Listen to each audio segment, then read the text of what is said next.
ഇപ്പൊ നമ്മുടെ ഇൻസ്റ്റ തുറന്നു കഴിഞ്ഞാൽ ഒന്നുകിൽ തൂഫാൻ അല്ലെങ്കിൽ തൊപ്പി. കായംകുളത്ത് ഓപ്പറേഷൻ തൂഫാനിൽ സൈക്കാട്രി രോഗങ്ങൾക്കുള്ള നൈട്രോസെപ്പാം ഗുളികകളുമായി രണ്ട് അറസ്റ്റിൽ. രോഗികൾ അല്ലാത്തവർ ഉപയോഗിച്ചാൽ മാരക ലഹരിയാകുന്ന ഗുളികകളാണിത്.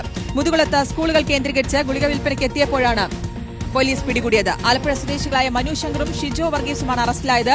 റാംഷാ സിപിയുടെ വിശദാംശങ്ങൾ നൽകാൻ റാംഷാ, ഗുരുതരമായിട്ടുള്ള തൊപ്പിക്ക് എന്തോ പറയാനുണ്ട്, നമുക്ക് അതും കൂടി ഒന്ന് കേൾക്കാം. 3 മാസം മുമ്പ് ഇവിടുന്ന് ഗ്യാങ് ഒഴിഞ്ഞു പോകാനുള്ള കാരണം ഞാൻ പറഞ്ഞിട്ടെ, ഡ്രഗ്സ് ഒരിക്കലും ഞാൻ ടോളറേറ്റ് ചെയ്യാത്തൊരു കാര്യം. ഡ്രഗ്സ് എന്റെ വീട്ടിൽ ഞാൻ അറിയാണ്ട് കയറ്റി പിള്ളേർക്ക് ഡ്രഗ്സ് കൊടുത്തു.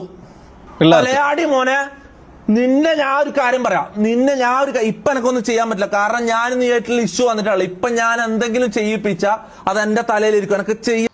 ഓക്കെ, അപ്പോൾ ഈ തൊപ്പി പറയുകയാണ് 3 മാസം മുമ്പേ പുള്ളിയുടെ അറിവില്ലാതെ വീട്ടിൽ ഡ്രഗ്സ് കയറ്റുകയും പുള്ളി ടോളറേറ്റ് ചെയ്യാത്ത ഒരു മനുഷ്യനാണ്. പുള്ളി ഇതിനൊക്കെ ഭയങ്കര എതിരായിട്ടുള്ള മനുഷ്യനാണ്. എന്നിട്ട് പിള്ളേർക്ക് വരെ കൊടുത്തു. ആ സമയത്തും പുള്ളി പ്രതികരിച്ചില്ല. ഇപ്പോൾ അവര് തമ്മിൽ 2 ടീംസും ഉടായ്പകളാണ്, അങ്ങേയറ്റം ഉടായ്പകളാണ്. ഈ പറഞ്ഞ എല്ലാ കാര്യങ്ങളും അവർ ചെയ്തിട്ടുണ്ട്. എന്താ ആ ഉണ്ണിയുടെ കോൺഫിഡൻസ്? അതായത് ലൈവ് സ്ട്രീമിൽ വന്നിരിക്കുകയാണ്. ലക്ഷക്കണക്കിന് ആൾക്കാർ കാണുന്ന ലൈവ് സ്ട്രീം വന്നിരുന്ന് പറയണം, എന്റെ വീട്ടില് ഡ്രഗ്സ് ഉണ്ടായിരുന്നു 3 മാസം മുമ്പേ, കുട്ടികൾ ഉൾപ്പെടെ ആൾക്കാർക്ക് കൊടുത്തിരുന്നു. പക്ഷെ എനിക്കറിയത്തില്ല. ഇതൊരു ഓപ്പൺ റിക്വസ്റ്റ് ആണ് നമ്മുടെ ആഭ്യന്തരമന്ത്രിയായ ശ്രീ രമേശ് ചെന്നിത്തല സാറിനോട്. ഈ 2 ടീമും നല്ല ഇന്റർനാഷണൽ ഉടായ്പകളാണ്. അവന്മാരെ 2 പേരെയും പിടിച്ചൊന്ന് കുടഞ്ഞു കഴിഞ്ഞാൽ ഈ ഡ്രഗ്സിന്റെ വരവ്, അവർക്ക് കിട്ടുന്ന ഡ്രഗ്സ് എവിടെ നിന്നാന്നുള്ള കാര്യങ്ങൾ മനസ്സിലാവും. അത് നമ്മുടെ തൂഫാൻ ഒരു ഹൈപ്പ് ആവും. പിന്നെ നിങ്ങൾക്ക് പ്രത്യേകിച്ച് ഒരു പബ്ലിസിറ്റിയുടെ ആവശ്യം ഇല്ല. ഇവന്മാരെ പിടിച്ചു എന്ന് അറിഞ്ഞു കഴിഞ്ഞാൽ കുറച്ച് പിള്ളേരെങ്കിലും ഒന്ന് ഭയക്കും ഡ്രഗ്സ് യൂസ് ചെയ്യാൻ. കാരണം അവർ യൂസ് ചെയ്യാൻ തൂഫാൻ പിടിക്കുമല്ലോ എന്നുള്ള ആ